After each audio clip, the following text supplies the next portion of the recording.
As we have seen before in the previous video, this is the case that we have shown with the different steps, but I'd like to emphasize now the laboratory phase and what's happening with this patient. This patient is coming for having some veneers made, and so we can see that this patient has some wear on the teeth, and we're going to prepare the teeth to have fabricate some porcelain laminate veneer.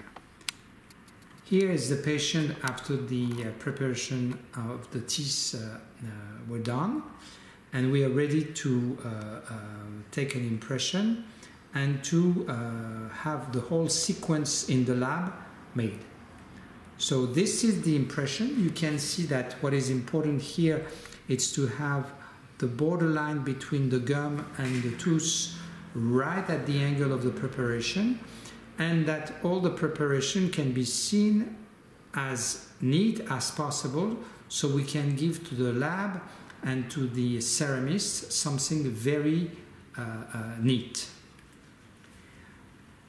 At that time, the ceramist is going to prepare the model from the impression, and he's going to use zirconia pins, so he would be able to bake the porcelain within the oven.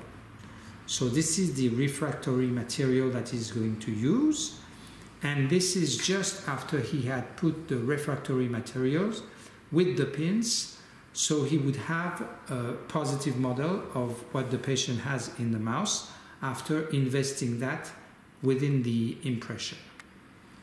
After that, we can see that he has all the details of the preparation and the finishing lines everywhere on the preparation, as well as the borderline with the gum.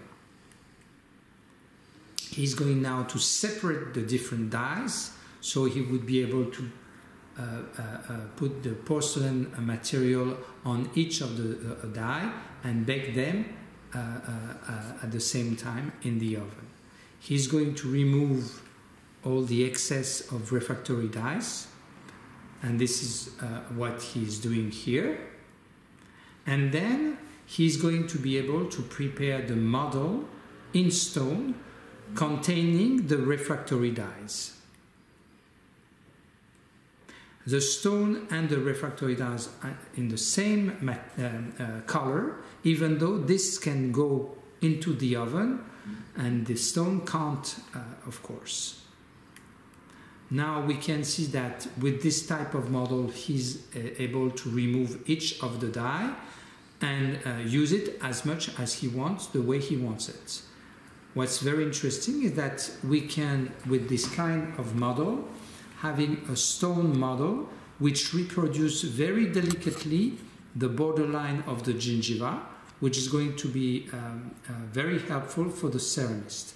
And here is a different angle, and we can see that we have like the skeleton of the gingiva showing exactly what the ceramist is supposed to have to reproduce what the patient has in the mouth. Now he's going to apply a material that is going to be baked to help the porcelain to be fixed onto the refractory dyes and stay this way. This is after baking, and here we can see the model with the refractory dyes that had been so-lined with a red dot material that can go within the oven. And the ceramist is beginning to mount the ceramic, and he's going to do so by applying a layer of dentin and then a layer of enamel, and that's what we can see on the model, and it's ready to be baked in the oven. This is after he had baked the porcelain, and he's going to be ready now to refine all the different veneers with different kind of stone, so he's going to be able to do something very delicate. Here it's the rough ceramic before removing with some stones, and you can see that he's showing the line angles of each tooth, so he would be able to do something that will look like a tooth. He's going to use that kind of stones and burrs to refine all the porcelain. And he begins trying to do what we can see on a real tooth, which means, you know, some macroscopic defects vertically or horizontally. We can see that with all the details, still on the refractory dies, with different view angles. And after this, he's going to remove each die from the veneers very delicately, and then you can see the different veneers on the stone model, which is a replica of what he had before, just to show how the teeth are going to be.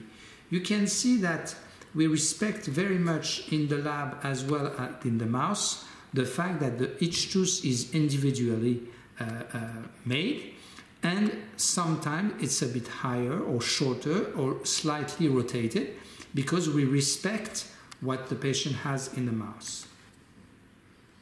And so if we can see the sequence now, we have the teeth before preparation, then the teeth all prepared, ready to have the impression made.